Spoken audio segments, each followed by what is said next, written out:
Good morning, everyone. How you doing today? Michael Zuber and Happy. Yes, Happy, my co-host, cute little Shih Tzu. She's now 2.4 pounds. Yes, folks, she is pretty tiny. All right, go to sleep, Happy. So what we're talking about today is the daily financial news. If you don't know already, this is a news show we do 7 days a week, right around 7:30. A couple of quick announcements. We are again adding more and more bonus content to my amazing course, How to Get Started One Rental at a Time. If you don't know what it is, that is the course that I use to learn a market that I've never lived in. It's how I learned, to buy Norris Drive and subsequent properties. It's what we use to retire financially free and, frankly, replace two six-figure incomes. What we've just done is we're getting Todd Baldwin to add more house hacking and kind of roommate agenda. And we have an early adopter of One Rental at a Time, Millennial Mike, who is going to be creating some content as well. And I'm working with several folks on Burr content. So I'm out here trying to add bonus material to the course because I know it's important to you. And as always, I can only talk about things I have done, and I will look to other experts to add bonus content. I think it's time to do the work, right? We are exiting or getting really close to ending 2021 already.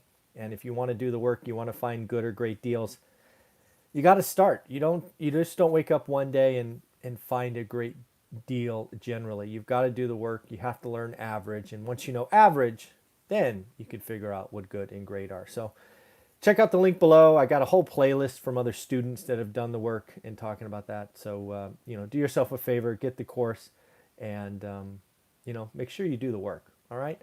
As we're moving forward, I think, you know what? Yeah, we'll start there. Inflation is raging around the world. We talked about China yesterday. I think it was 9.5%. We talked about the UK or the ECB at record levels. Well, we got producer price inflation today, or PPI, and it's just ugly. I don't know what else to call it. It's just ugly. Producer price inflation jumped 8.3% year on year. That's, kind of the all-in number. Food, 12.7%, and then energy, 32.3%. Folks, this is where we are. And as we talked about earlier in the week, I believe, wage inflation is also rising. I think we had record wage inflation of 4%. Leisure and hospitality was up 10.7. So wage inflation may feel good, but when you have food inflation at 12.7, energy at 32, and the overall rate at 8.3, doesn't feel very good for long. So again, what I want to do is I want to own, obviously, rental properties, right? I always talk about getting to 4. If you have 4 rental properties and you have this inflation going up, yes, you are spending more on food. Yes, you are spending more on energy, but you have a larger base of assets that are protected against inflation, that will go with inflation, and of course, be conservatively financed with fixed rate 30-year debt. That is why, again, it's Friday, so I'll be speaking with Stephen Dow here in about, 25 minutes or so. I'm getting debt on free and clear properties, right? The debt is just that cheap. And if inflation's running that hot, let's get it. Let's see if we can't get more and more deals. So that is something that is going on. CPI, Consumer Price Index, is going to probably be the big number for next week. It comes out on Tuesday, expecting 5.4%. When can we officially call this not transitory? Is it 6 months? Is it 9 months? I would love Jerome Powell to put a limit on it, because then at least we could track it and see what he's talking about. But yeah, CPI comes out. Looks like California election. I think I talked about this the other day. It looks like, frankly, the Republicans made a strategic error. They had a chance. I don't think it's any great secret that California is deep, deep blue. We had a shot to get rid of a tyrant, a dictator. But unfortunately, it looks like the strategy of not backing any one Republican is going to give Newsom his out, which just sucks. Very disappointed. Very disappointed. But thankfully, he will go and try to be reelected, I'm guessing, in a year or so. Maybe we'll do better next time. But, oh well. Diana Olick must be watching this channel because yesterday afternoon I did a full deep dive on why foreclosures and eviction moratoriums are not going to create the waves. We talked about hard and fast statistics. Well, what happened is Diana came out today and said, yep, forbearance programs winding down. Black Knight, again, last report, 1.618 million, dropped 5% from last month. They actually expect it to drop 400,000 this month, which would be over 20%, so a big drop. And basically under the story of, 98% of homes have excess of 10% equity. So worst case, they can sell and put some money in their pocket. Again, in addition to that, owning real estate's been a good idea. We talked about it all year, right? Doing the work, finding a great deal. Tappable equity.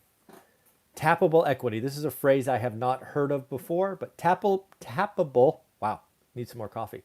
Tappable equity rose by $1 trillion in the second quarter alone.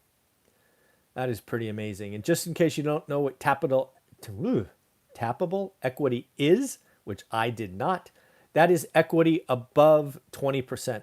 So if you were going to go do a cash out refinance and you had, 50% LTV or loan to value, they would take you up to 80%. So the tappable equity in that example is 30% of whatever the home value is.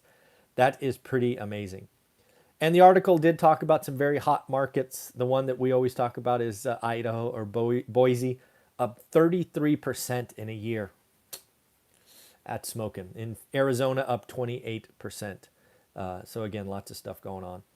Don't know if you saw this, but it looks like the LA mansion that was over 100,000 square feet. Now, come on. 100,000 square feet, that is obnoxious. Apparently, that was the dream of an architect to build the largest home out there. Yes, 105,000 square feet on a Bel Air hill.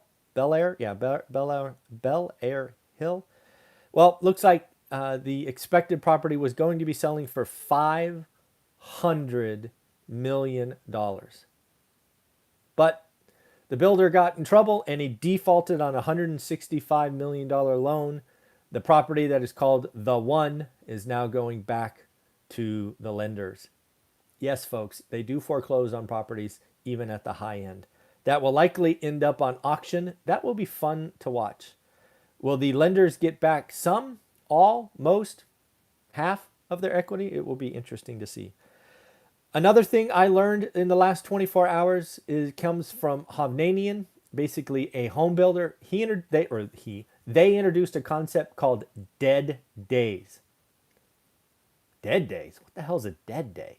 Well, apparently dead days are something that happens in home building from time to time, but it is exacerbated with all the supply chain disruptions. It's basically where they are waiting for material and they can't do anything, hence dead days. Home builders used to be able to crank out a full home in 4 months. It's very cookie cutter. It's what they do. They've been doing it forever. They've got it down to 4 months, which is amazing. Well, because of what's going on today, it is now at 5.5 months. They have 45 days of dead days. It used to be lumber. Now it's windows and shingles for roofs. And of course, that it takes 5.5 months means they are not delivering as much product as expected. They are having more inflation risk. And yes, labor is still a problem. We talked yesterday with Jonathan Twomley about the New York evictions. It looks like landlords are finally having enough. The largest New York landlord group, 25,000 members strong, is already suing, saying this is unconstitutional. The New York landlords actually won a Supreme Court case 6 weeks ago, I think. It was actually, they won before the CDC was kicked back. But yes, they're suing again for a lot of the same reasons. Like, what are you doing? We've already won this. Stop the madness. In addition to that, we have to realize that the debt ceiling is going to grow in importance as we get to the end of September. It is going to get loud, in my opinion. In addition to that, we still have 2 massive infrastructure bills coming. I do not know what people are thinking. We just talked about inflation at record levels, and we want to spend more here. Might be time for a strategic pause as Manchin, I forget it, Joe Manchin, I think his name is, has talked about. I think he's the senator from Virginia, I think. Maybe West Virginia. I don't remember. One of the Virginias. Anyways, it is, you don't pour gasoline on a fire and generally hope it goes out. West Virginia, thank you. So again, it is interesting to see. Again, there's the hard infrastructure bill, which in theory could be approved any day. I believe it's passed both the House and Senate. I believe the House is the one holding it back.